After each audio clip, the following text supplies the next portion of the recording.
In this video, you'll learn how to send automated test results to TestRail using a code-first approach. This workflow is typically used by the teams who work on test design straight in their code base. This means they plan the test cases directly in the test code, implement the test scripts, and manage the execution outside a test management tool. These teams don't want the overhead of having to create and manage test cases outside their code base, but it's still important to bring visibility to the test results with the reporting capabilities TestRail has to offer. This is the default approach supported by the TestRail CLI. It automatically maps and creates test cases and adds their results in TestRail. If you already have the test cases designed in TestRail, please check out the specification-first approach. In the case of code-first approach, for example, I have here a particular project with 3 test cases, for which I have directly implemented the test code. I don't have any documentation in my test management tool. I will run this test cases from my local system, and once I have the results, I will upload the results to TestRail with the help of TestRail CLI.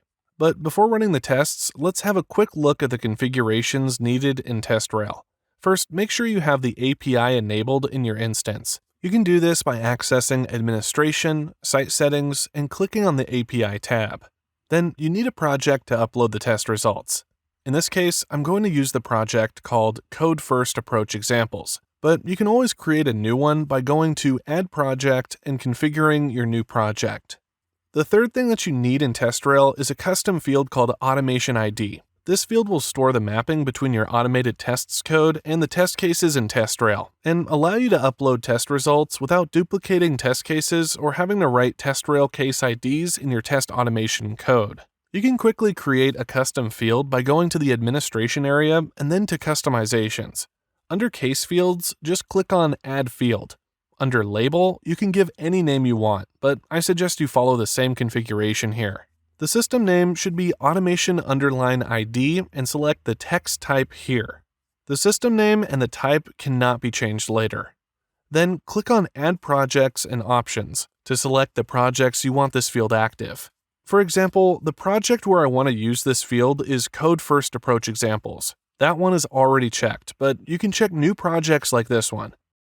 Just save the custom field and you have all the configurations needed in TestRail. Now let's start our workflow. As I already mentioned, these are the test cases I implemented for execution, and I have written them in Java. You can see 1, 2, 3 test cases. I'm going to install the TestRail CLI in my project using the command pip install TRCLI.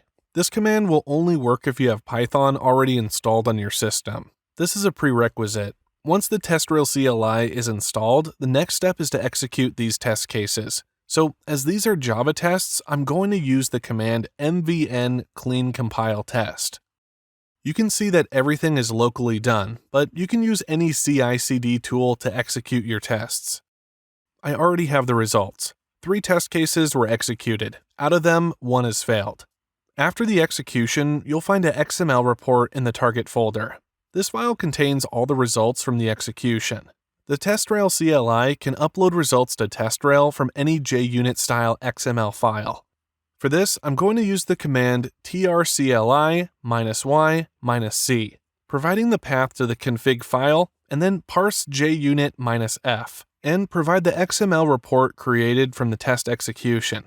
Let's try to understand what exactly this command means.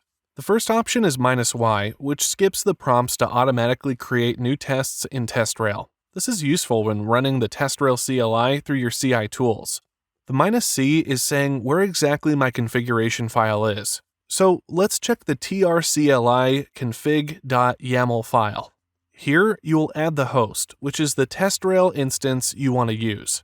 Then the name of the project, in this case, Code First Approach Examples.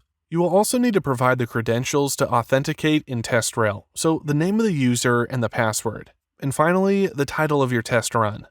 Okay, let's hit enter and start uploading the test results with the TestRail CLI. It's going to check all the parameters, process the test cases, and create all the entities, all in just 8 seconds. Now, we should be able to check the results in TestRail. You can quickly go to your new test run by clicking on the link here. You will immediately see a dashboard with a summary of the tests, and below the test cases that were executed. The first test case was to verify the presence of the demo link, which is passed. The second one was to verify the title of the home page. Also passed. The third was an invalid test, which I deliberately wanted to fail so you can see the kind of information that is uploaded to TestRail in these cases. You can drill further into a failed test case and check the error message that was imported directly from the JUnit report. This can be helpful to have a quick overview of what went wrong during the test. Notice that it added a unique automation ID by combining the class name and name attributes on the JUnit report for each test.